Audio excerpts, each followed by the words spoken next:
Bien, entonces vamos a revisar rápidamente esta apartado. Es el tema 1 de prefísica del grado octavo. Tenemos que es presión hidrostática. Entonces aquí vamos a recordar algunos conceptos. Entonces iniciamos con teniendo en cuenta que la presión, ¿cierto? La presión directamente nos hace referencia a la aplicación de una fuerza. Entonces, la presión, aplicación de una fuerza. Y vamos a ver con la terminología. Entonces, hidros significa, bueno, agua en general, líquidos, estática, que tiene que ver con el reposo, con estar en quietud, con estar un objeto quieto. Y esta presión hidrostática principalmente vamos a abordarla ahora con lo que es el estudio de fluidos. Esos fluidos son principalmente agua, pero no necesariamente, aquí tienen que ser líquidos en general, líquidos en general, que también puede ser agua o aceite. Y también tenemos fluidos en entorno gaseoso. Entonces, esta presión se mide en pascales. ¿Listo? Se mide en pascales. Su símbolo es este, PA. P mayúscula, A minúscula, que también está relacionado con la presión atmosférica. Y los pascales la unidad, son la unidad de medida. De medida. ¿Sí? Estos pascales, entonces, los podemos ver directamente relacionados con la presión atmosférica. Acá tenemos un pequeño esquema en donde, como sabemos, nuestro planeta pues tiene una atmósfera como un límite y eh, vamos a tomar como referencia a estos dos personajes, es más, a estos tres personajes. Inicialmente vamos a hablar de las dos siluetas de hombres. Tenemos aquí que desde la atmósfera hasta la cabeza de este sujeto se está generando una presión. Para este que tenemos acá en la parte inferior sucede lo mismo. Entonces desde la atmósfera hasta la cabecita de este sujeto tenemos también una presión. ¿Cuál de los dos es mayor? ¿Cuál de los dos tiene mayor presión? Entonces el esquema nos diría rápidamente cuál es, porque fíjense que desde acá hasta acá él tiene cierta presión sobre su cabecita, pero este señor tiene pues toda. Entonces tiene una cantidad mayor. ¿Eso qué quiere decir? Que a mayor altura, es altura, menor presión. Y a menor altura, mayor presión. Entonces fíjense que esto son dos valores que son eh, inversamente proporcionales. Ahora vamos a analizar el segundo caso. Tenemos la presión que acabamos de analizar para esta personita y la presión para este objeto. Entonces fíjense que acá estamos hablando que están a una altura similar. ¿Cuál de los dos tiene mayor presión? Y entraríamos entonces a ver que pues mayor presión va a tener este segundo objeto nuevamente porque la superficie de contacto es menor. ¿Listo?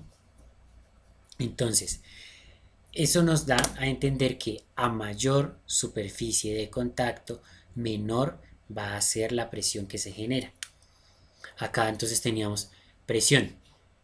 La presión sabemos que se mide eh,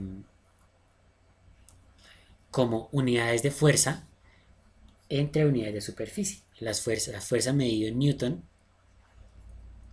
la superficie medida en metros al cuadrado, metros cuadrados. Eso quiere decir que a la hora de hacer la división, la unidad de medida sería Newton sobre metros cuadrados, que vendría siendo equivalente a un pascal, bueno, a pascales. ¿Qué pasa si la fuerza es la misma, pero la superficie cambia? Entonces resulta que si la fuerza, aquí por ejemplo es de 10 newton, y acá también, ¿sí? Acá la superficie es de 0,1 metros, ¿sí? 0,1 metros. Y acá la superficie es de 1 metro. Entonces fijémonos que si hablamos en términos de la superficie, la superficie del cuerpo 2 es mayor, porque es 1 y acá es 0,1, o sea, es más pequeño. Y ahora para compararlo con las presiones, entonces nos damos cuenta que la presión del primer objeto fue de 100 pascales, segunda de 10. Eso quiere decir que si hablamos en términos de presiones, es mayor la del primer objeto. Entonces fíjense que a menor superficie, mayor presión. A mayor superficie, menor presión. A partir de esto, entonces ya pudimos entrar a darle solución a uno de los problemas que tenemos planteados. Entonces, contextualizando, tenemos que es una jeringa, ¿cierto? Acá una jeringa cuyo diámetro es de 0,5. El diámetro, o sea, que si yo tengo la circunferencia, ese diámetro va a ser la distancia desde un extremo hasta el otro pasando por el centro. ¿Listo? O sea que ese diámetro es de 0,5. Entonces, para calcular esa fuerza, bueno, esa es la jeringa. Decía que a esa jeringa se le aplicaba una fuerza de 20 newton. Y se nos está preguntando por la presión. Entonces, si la fuerza es 20 newton, la presión no la conocemos, pues nos hace falta encontrar la superficie. Pero la superficie acá se puede encontrar porque estamos hablando, fíjense que es un cilindro. Por tanto, la base es una circunferencia, un círculo, mejor. Entonces calculamos, el área del círculo es pi por radio al cuadrado. Entonces reemplazamos, el radio era 0,5 y si lo elevo al cuadrado, pues da 0,25, que es el valor que tenemos escrito acá. Y al multiplicarlo por pi, entonces nos daría 0,785. Ya tenemos la superficie. ¿En qué se mide eso? Acá estaba en centímetros, o sea que esto queda en centímetros cuadrados, o sea que estos son centímetros cuadrados. Como estos son 0,78 centímetros cuadrados y estos son 20 newton, vamos a reemplazar presión es fuerza entre superficie, 20 entre 0,78, hacemos la división, ¿cierto? C 25,64 y la unidad de medida la dejamos tal cual, newton sobre centímetros al cuadrado. Newton sobre centímetros al cuadrado. No, esto no lo podemos escribir como pascales porque los pascales son newton sobre metros cuadrados, pero como aquí no está metros cuadrados, no se puede. Entonces directamente lo dejamos enunciado de esta manera. ¿Listo? Y de esa manera habremos calculado ya la presión de esta jeringa a partir de ese dato, de esos datos.